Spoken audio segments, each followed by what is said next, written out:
আমি কিন্তু আপনার নাম পড়ছি কিন্তু স্টেজ ওঠার পরে, ঠিক আছে? 10,000 টাকা পাঠাইছি। তাইলে মমিন বাগার সাহেব ইতালি প্রবাসী, আপনি মনে হয় 10,000 টাকা পাঠাইছেন, তাই না?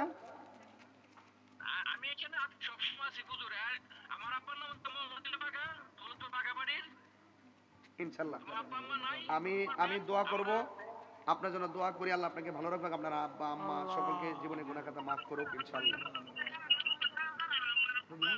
আমার আব্বা আম্মার জন্য হুজুর, আমার আব্বা আম্মার জন্য 50,000 টাকা, আর আমার শ্বশুর মিয়াবাড়ি ছেলে মেয়ের নামে 50,000, 1 লক্ষ টাকা মাদ্রাসাতে।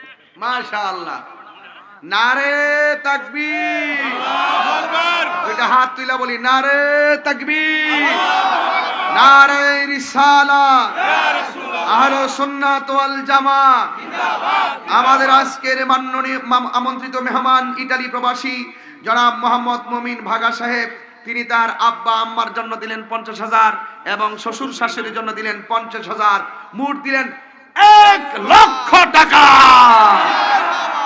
আল্লাহ আপনি কবুল করেন, হায়াতে বরকত দেন। আল্লাহ এই মমিন বাগা সাহেব মাদ্রাসার প্রতিষ্ঠাতার বাতিজির জামাই, আল্লাহ আপনি ওনাকে ইটালির জমিনে ভালো রাখেন। ওনার আব্বা আম্মা শ্বশুর শাশুড়ির মায়ের কুল বাবার কুল পিতৃকুল মাতৃকুল আত্মীয় স্বজনের কুল সবার জীবনের গুনাহ খাতা আপনি মাফ করেন, জোরে কোন আমিন। আর জবান খুলে কেন আমিন। দাদা আসসালামু আলাইকুম ওয়া রাহমাতুল্লাহি ওয়া বারাকাতুহু।